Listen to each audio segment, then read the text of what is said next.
I'm sorry, Your Majesty, but we have lost America. But Poland has gained an American. Monika Zielinski, American journalist living in Warsaw, talks to us next. Pow!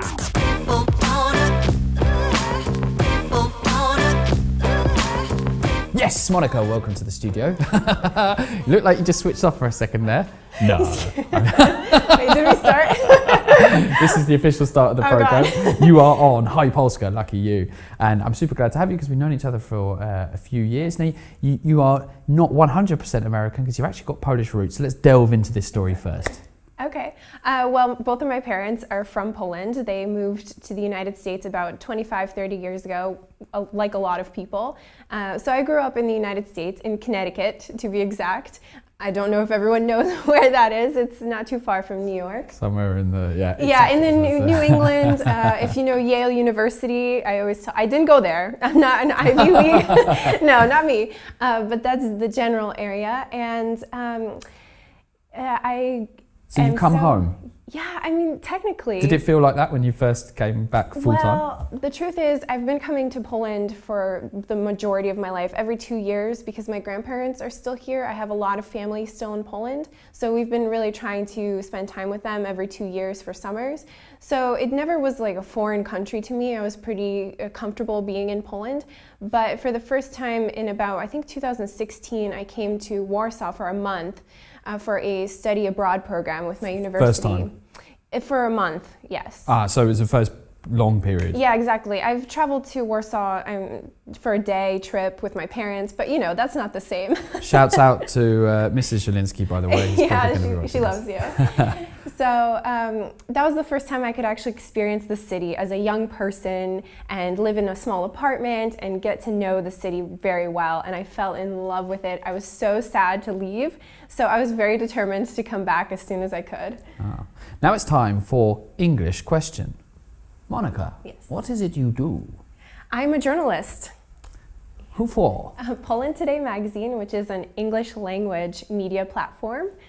I'm very, very happy that I found a home, really, because I get to use all of my skills and my English language abilities in a place that I love, so it's a perfect match. You lucked out when you hit Poland Today, didn't you? I really, really did. Honestly, if I stayed in Connecticut or even in the United States, I'd probably still be doing coffee runs. I don't think I'd be doing nearly as many fun, cool things as I'm doing so early in my career, so I'm very lucky. Do you get this impression that things happen more quickly here, or is it just because you got this foreigner bonus that you're American and everyone's like, ooh, America? Well, Warsaw is a very exciting place to begin with, and I think it has an enormous amount of opportunities and really cool events, interesting people. So I'm really happy to be here and take any opportunity that comes my way. Journalism has changed a lot and is still changing. Probably the journalism you studied looks somewhat different from what you're doing now. What have you learned over the last 2 years about the profession that you specialise in? Well, money is one thing that I didn't consider, and not just my personal finances, but how journalism works, and you kind of still need to make money. And that's not something we focused on in journalism school. We didn't think about the business side. It was more about the strict reporting, and I think ethics has a really plays an important role in being a journalist. And you have to really make decisions not only based on making money, but also what is right ethically as a journalist. And I think that line gets really blurred these days.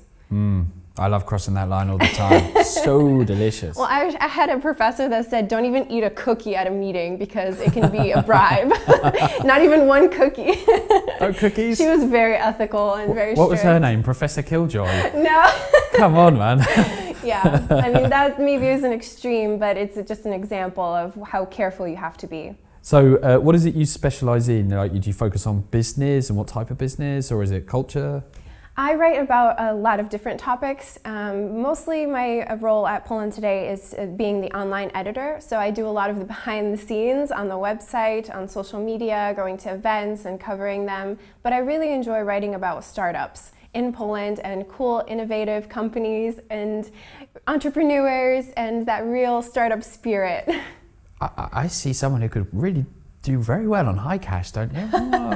Think about that. Okay, so I think it's now time for Paddy's top tip. Monika, give us a top tip for social media and online marketing, those things you just mentioned. Post regularly. I think that's really important. And also think about different content for different platforms, because your audience may not be the same for LinkedIn as it is on Facebook. On Facebook, you can be more lenient, you can have more fun with it, but LinkedIn is where all the professionals are, where you want to make sure that professionals are tagged and companies are tagged, and that's really where you want to be careful with what you post and make sure it's professional and you're well visible. Hitting real damn truth bombs here, my friends. It is extremely important to be very professional on LinkedIn, yes. I find. But also Twitter, I found, is not very popular in Poland, which surprised me because back in... Kind of, but when you go to some events, you see like 3 tweets, not really, it depends, but maybe it's just Poland, it hasn't really caught on, I don't know. That's been my experience at least. Interesting. Yeah. Now it's time for Monica's classic mistakes. What are the classic mistakes that people make in your area of work? Ooh, in general or on social media? Naming no names. Well, I've noticed that Polish companies try to write in English, but they're not native, and I see that they probably use Google Translate, and I feel for them really, but you really should have someone on your staff that knows what they're writing about and can check all these jargon and these phrases that don't translate well into English from Polish.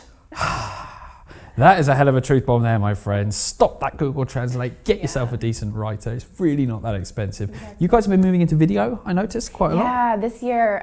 So our new managing director has really pushed forward for more social media content, and videos have been doing very well. So more professional interviews with people from all kinds of experts from different fields. And just quick videos. Our PT Bites have been doing pretty well, which are just quick bits of information with some video. So those have been doing really well. Surprised they didn't invite me to do any video. You will.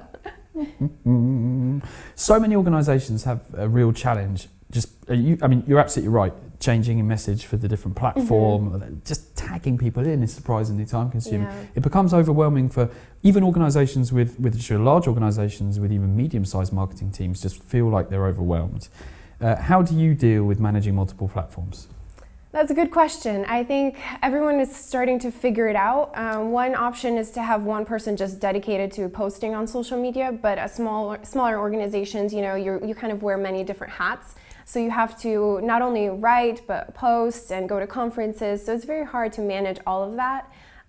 But also you can schedule posts ahead of time. There's a lot of free options, free websites that you can schedule posts so they can go out without you even having to do anything then and there. And also track what times. It's important to know when people are on social media and when they're active, like for example the weekends, but maybe you don't work weekends, but you can still schedule posts ahead of time. You don't work weekends? Whatever. Well, I try not to. 24/7. Well, Monica, now it's time for our quick fire round. DJ, run the track. Favorite place in Poland? Anywhere I haven't been yet, because I love discovering new places and I just get really excited discovering all kinds of... Did you prepare that answer? No, I really thought about it because it's hard to pinpoint just one place, because I really enjoy traveling all around Warsaw. I smell the scent of a pre-prepared answer, ladies and gentlemen, but it was good. It was good. Well, I'm a journalist, so I always come prepared to interviews. Favorite place in Warsaw? Ooh, my apartment, because it's in Praga Północ, which is probably one of my favorite places. Interesting. Yeah. Favorite food? Anything with potatoes.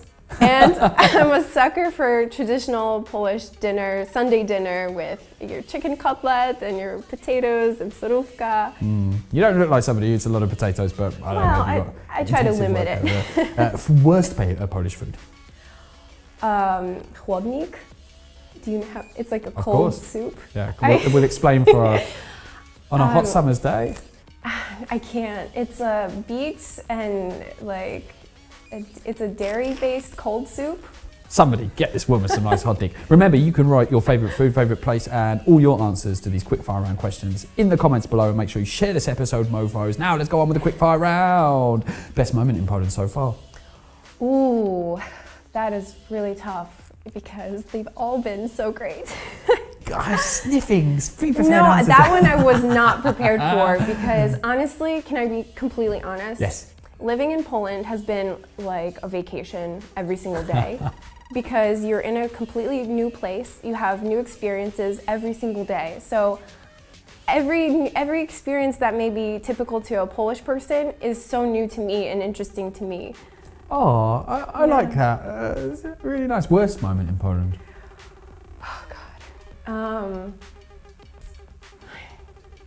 I don't know. Come back to us on that. Well, actually, don't drink too much Prosecco on an empty stomach by the Wisła River. That is probably my lowest moment. Oh God, my mom's gonna see this. Mum, or anyone, if you could send photos in the comment section below this for that particular. If anyone was there, a witness to the events that Monica's described. If you were president of Poland for one day, what one change would you make? Plant more trees. And I know they're doing that now, but even more. I love how green Warsaw is. And boom! That's my favorite. DJ, kill the track. End of the quickfire round. Okay, so let's talk about how you've changed over the... It's 2 years, yeah? 3 almost. 3. I can't believe it. How do you think Poland has changed you? Do you think, like, culturally, work ethic, professionally? For sure. I mean, anyone who knows American culture knows it's very 9-to-5 job, go home, don't really do much else, have one vacation a year. It's a very dull life. So when I moved here, my life has been so exciting every single day, and I'm just living, this is probably the best time of my life. And I am so grateful and thankful and aware of that every day, and I appreciate every day. But you mean specifically this moment right now? Right, being here with you. This is the highlight of my 3 years being here. I get that a lot. No, but in general, I do travel a lot, which is a great advantage to being in Poland because you're so centrally located. For example, this weekend I'm going to Italy for a weekend. I would never be able to do that living in Connecticut, just hop on a plane. So jealous. Yeah, so I travel a lot. That has definitely changed me, and also being more culturally aware and also learning about new places that I've never even heard of. Which I'm ashamed to say, but I think Americans can agree with me that they're not very good at geography. For example, Malta, I didn't know existed. A small country, but beautiful. I enjoy it. So I learned a lot, and also just understanding other people from different backgrounds, different cultures. And there must be some things about Polish business environment that frustrate you. You probably see quite a lot of it because as Poland today, you work in a lot of different sectors. What annoys you? Well, for one, it's pretty awkward when after a panel discussion, the moderator asks if anyone has a question in the audience and nobody raises their hand. Nobody stands up to say anything, and it's just awkward. and then everyone's saying, I don't want to be the one person. Exactly. So I think Polish people aren't very outgoing in that sense. They don't like to hear themselves talk, maybe for fear of being judged for what they're saying, but they'll talk amongst themselves afterwards. And I think they all have great ideas, so it'd be great for them to be more, to be heard, for everyone to hear. And what's your advice to anyone who's looking at entering the Polish market, let's say an American business coming into Poland? Be open to it, and don't believe everything you read on the internet, because, for example, the journalist who writes on the internet. Yes, but more like opinions, people's opinions and bad experiences, because that can definitely scare you off. For example, I met someone who did come over from their American company to work in Poland for an IT company, and he read so much about the healthcare, about, I don't know, crime and poverty. I don't know, he read all these stories on the internet of people having bad experiences, and it made him a little, timid to come here, but once he did, he saw how amazing and great it is. So don't let that scare you, because a lot of what people write is just negative and their own bad experiences, but I have had only great experiences here. Well, they say that Americans are super optimistic and like super positive. I don't believe a word of it. You've definitely kept that element of your personality. Yeah. Where can we find you and Poland Today online? What do we search for? Okay, so Poland Today website is poland-today.pl. And we're on social media. I'm on social media. I love Instagram. Mani Zielinski, you can find me. So all of our channels. And by the way, Monica speaks fluent Polish and pretty good English for an American. Monica, thank you. You've been an awesome guest. I've been waiting for this particular moment for a long time. Shouts out to your mother one more time. And do check out Poland Today. But remember, you can watch this episode and a whole bunch of other amazing episodes of fascinating people doing fascinating things on the HiCash channel. Make sure you check out the rest and make sure you share this episode on Facebook, Instagram, YouTube, LinkedIn, Twitter, TikTok, and any more of those ridiculous social media sites. Kapow!